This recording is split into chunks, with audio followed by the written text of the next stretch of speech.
pictures. Oh, oh. Walking slow in quicksand, you're slipping through my hands. Oh, oh. You're always there beside me, a work of art I carry. Oh, oh, oh.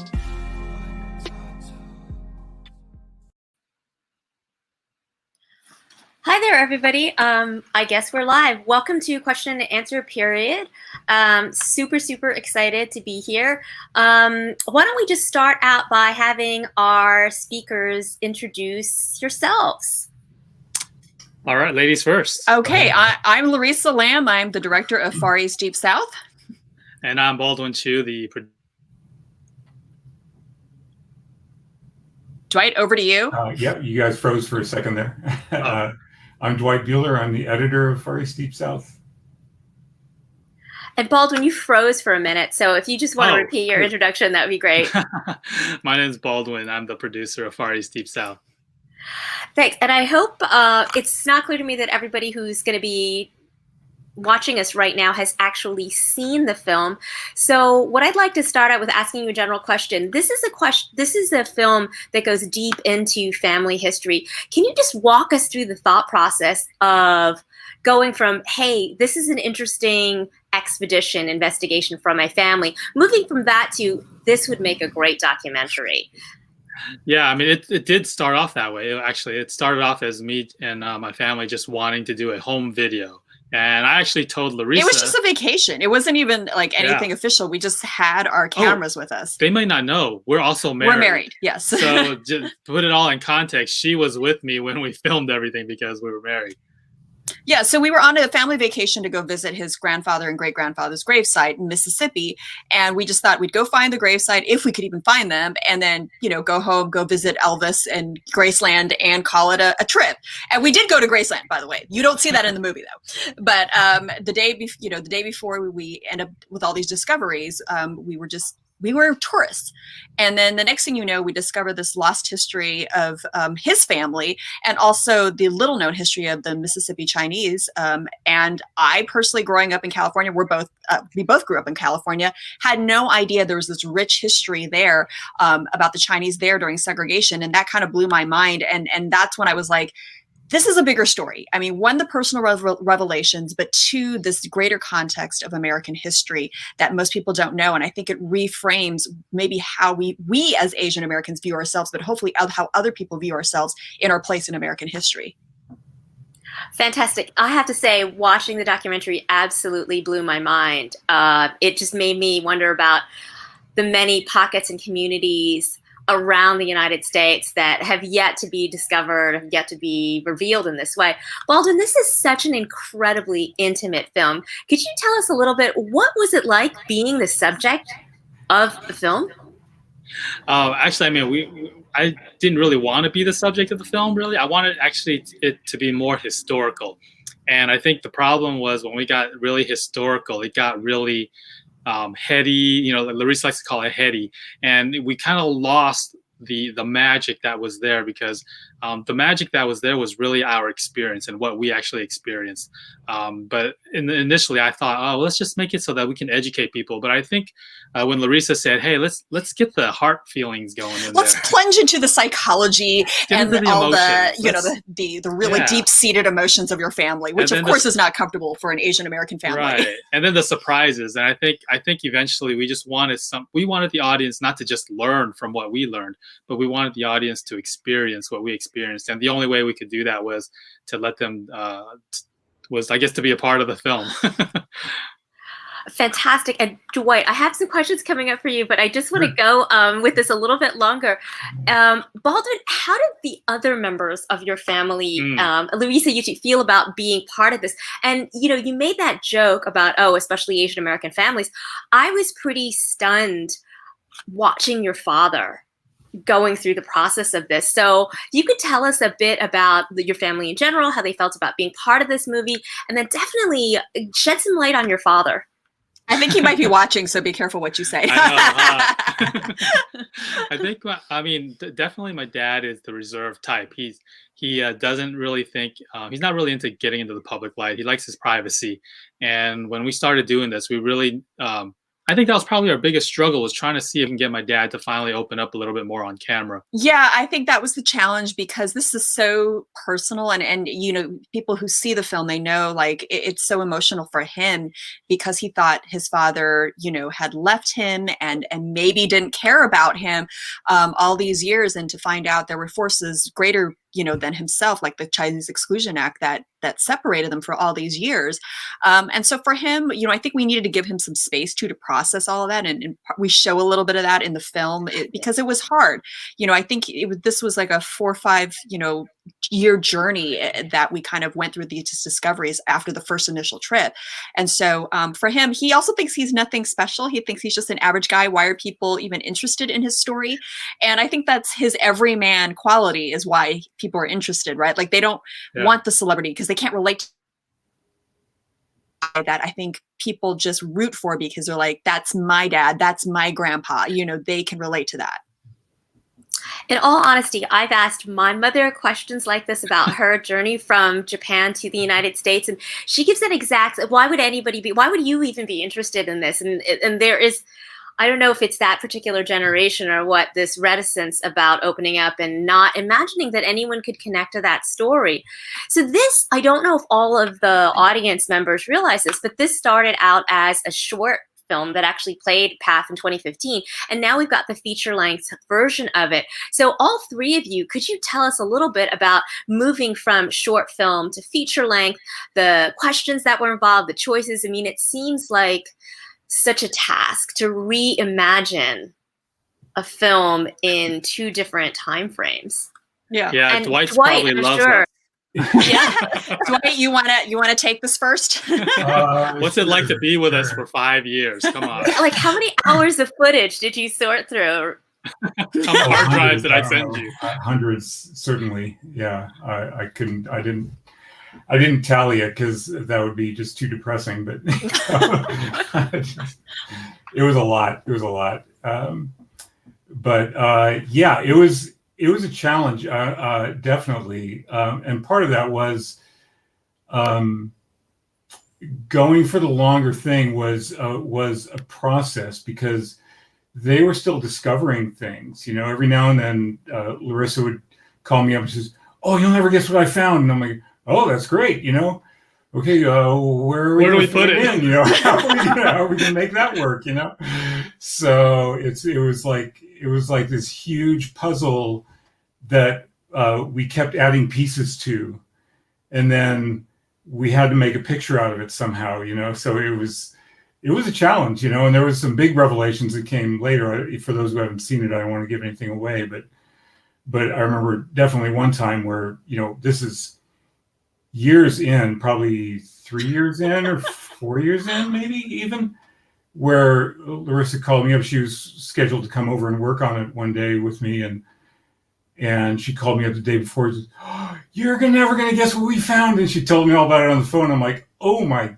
gosh, that's just like jaw dropping." It's I think it's our new ending, but we got to figure it out. You know? Yeah, we had like 3 different endings at you know, different times, because every time we discovered something new, we're like, "Is this the new ending?" Because we thought we were done when we left Mississippi, and then we discovered all these other things, and lo and behold, you know, hopefully, it plays out well in our film. Well, there's always, I think, Far East Graceland, right? The sequel. Far East Graceland, the musical, that'd be great. And Dwight, thanks so much for that, because I think so many people who attend film festivals, we love documentaries, but it's hard for us to imagine the labor that goes into constructing a narrative that makes sense, that flows, that affects the viewing audience from hundreds of hours of footage. And that really is, you know, the task of the director and the editor. So thank you so much for sharing with that. Out of curiosity, has this film screened in the South? And if so, could you tell us a little bit about the reactions? Well, because of COVID, we finished the film earlier this year. So we had our world premiere at CineQuest, which was in California, in San Jose. And then 2 days later, everything shut down. And so we were supposed to go to the Oxford Film Festival in Oxford, Mississippi. So we did screen virtually. So we did have people from the South screen virtually. And I'm sure there's actually people from the South who are probably watching, you know, PAAFF, because they're just a lot of fans from the South who want to see the film. And so being virtual, that opens up the opportunities. But the response has been actually very positive so far. I mean, we went to the South, I mean, a year prior to that, even a little more than a year and a half prior to that, because we tested the film before. We did an early vision. Or we brought an early version of the film. And we showed it to several different audiences, including Oxford. And then we went to schools to show it, to see what the students' reactions and the teachers' reactions would be, as well as another one with the residents. So we definitely tried to get in there and get the feedback from the people in the South, so that it wouldn't be like a surprise to them when we finally released it.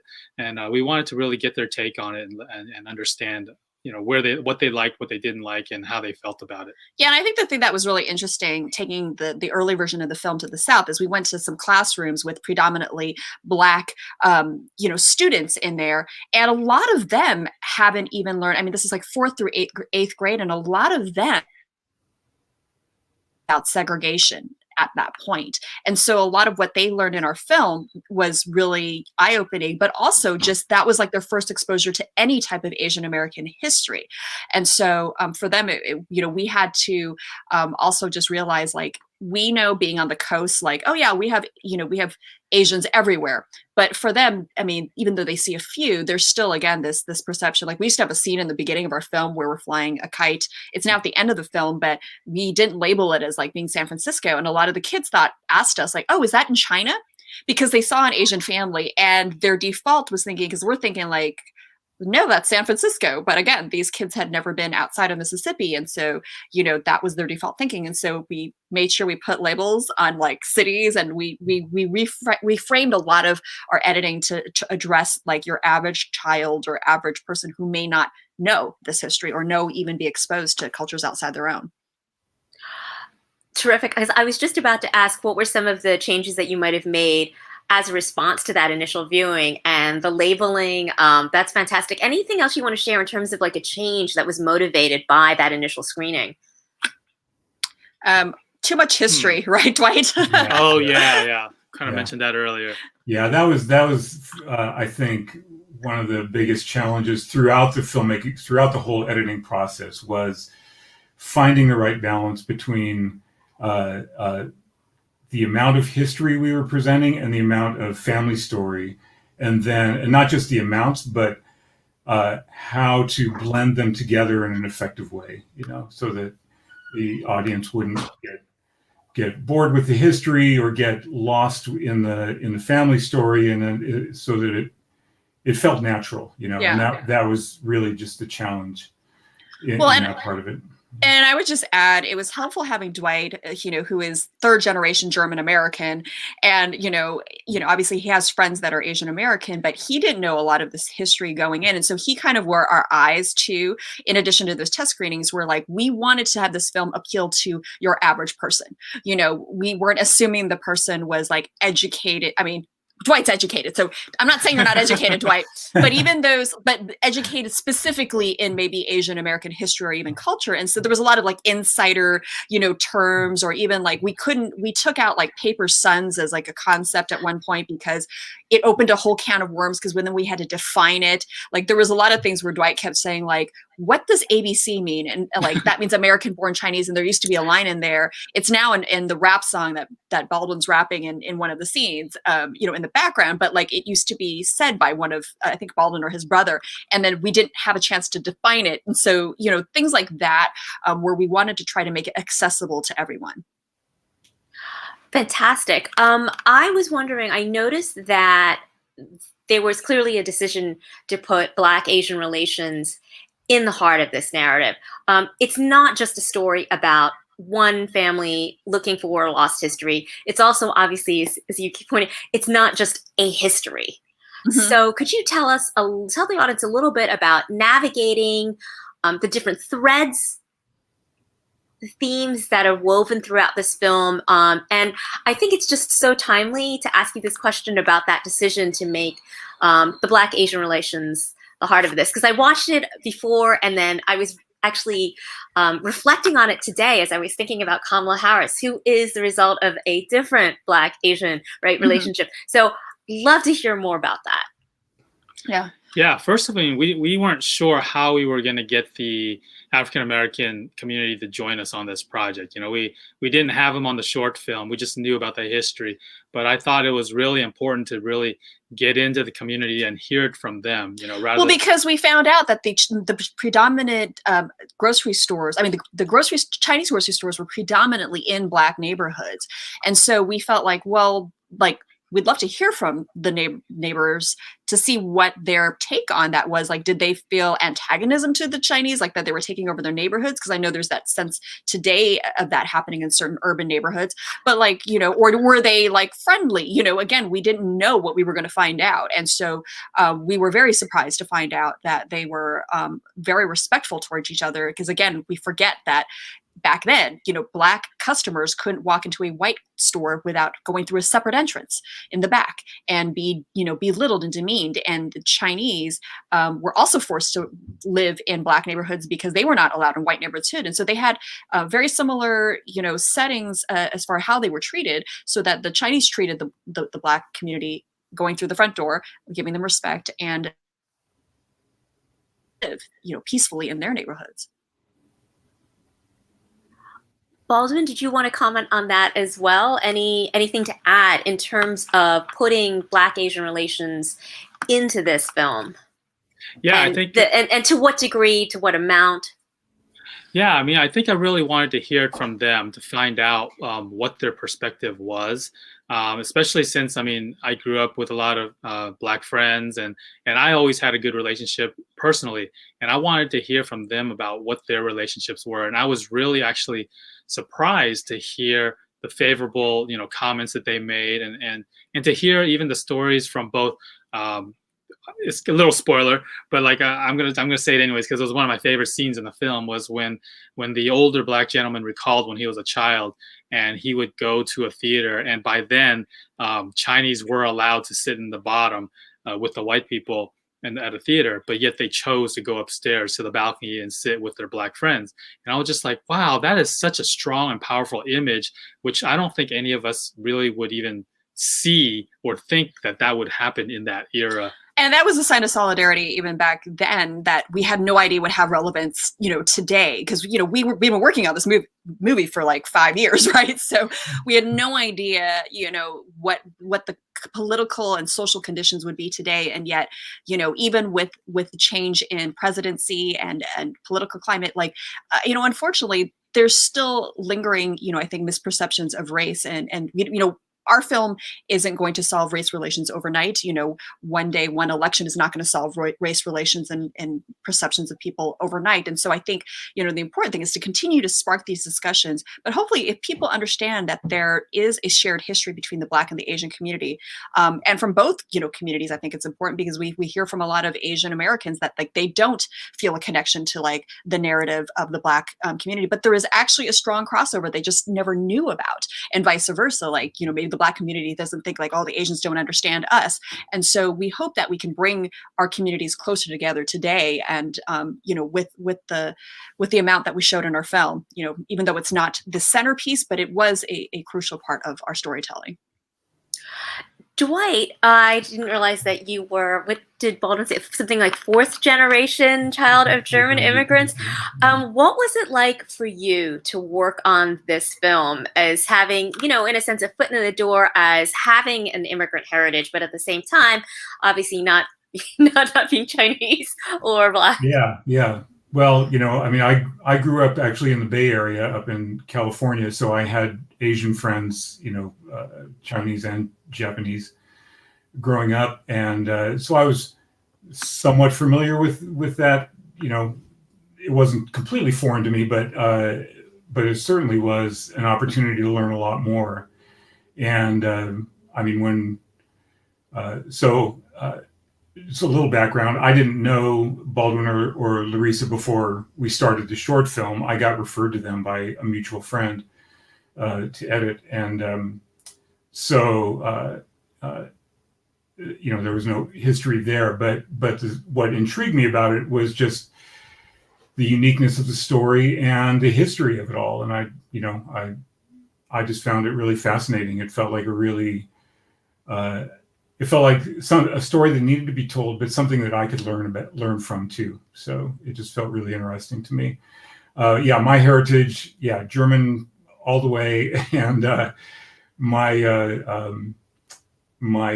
one story I've been told from my heritage is my grandmother on my mother's side came actually from Russia and moved over to Canada as a little girl, fleeing the Russian Revolution. Although they were German, they were from a German community in Russia. So definitely immigrant story there, but that's the next documentary. Yeah. The Russian Germans. Yeah, the Russian in Canada. From Canada. I think it would be amazing. And I was actually really blown away to learn about the museum that your family visits in the film. Just as obviously the family is like, there's a Chinese history museum here. Absolutely fascinating.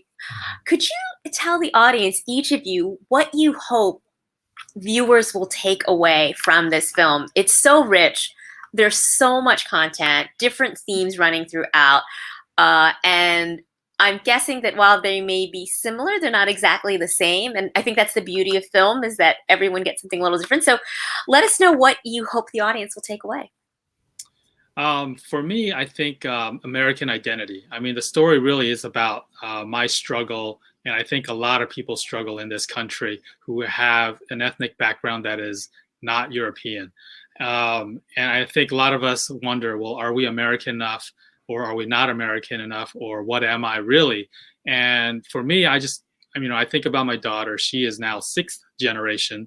I guess I just gave a spoiler, but hopefully you'll forget that if you haven't seen it yet, or it'll inspire you to go watch it. But I mean, how many generations do we really need to be in this country before we're accepted as Americans? And I really hope people will just look at identity as Americans and inclusiveness, not just for diversity's sake, but accuracy. Like, we've been here for a long time. A lot of us have been in here for a long time. A lot of people that are of other ethnic backgrounds have been here for a long time. And I hope that this film can unify people as far as identifying who belongs in this country. And hopefully they see it, that it's a lot more inclusive than it is, than people perceive it to be today.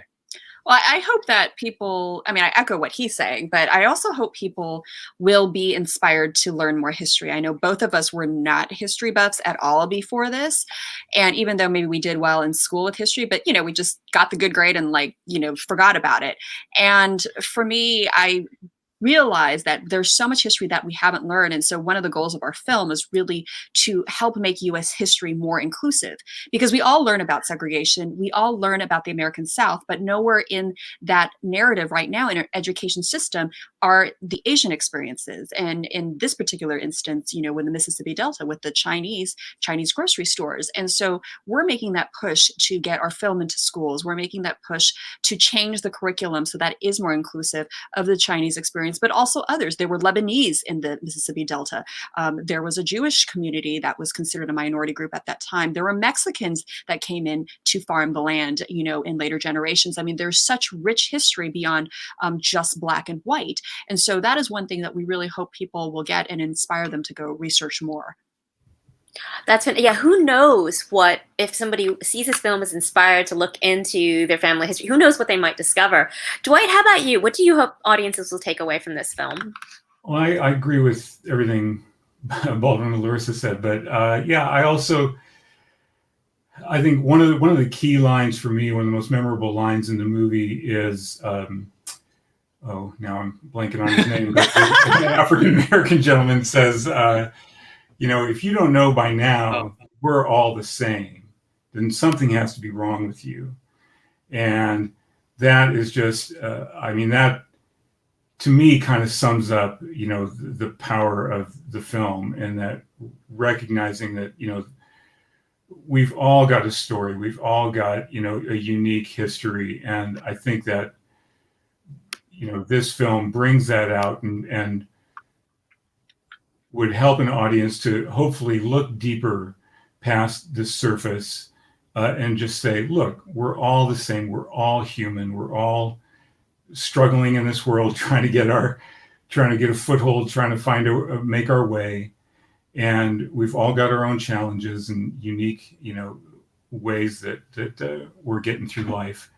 And, but yeah, ultimately we're all the same. And to recognize that, I think is just a real, could be a real powerful message. So. Yeah, I mean, definitely, despite our differences, we are the same in terms of how we bleed and how our humanity is.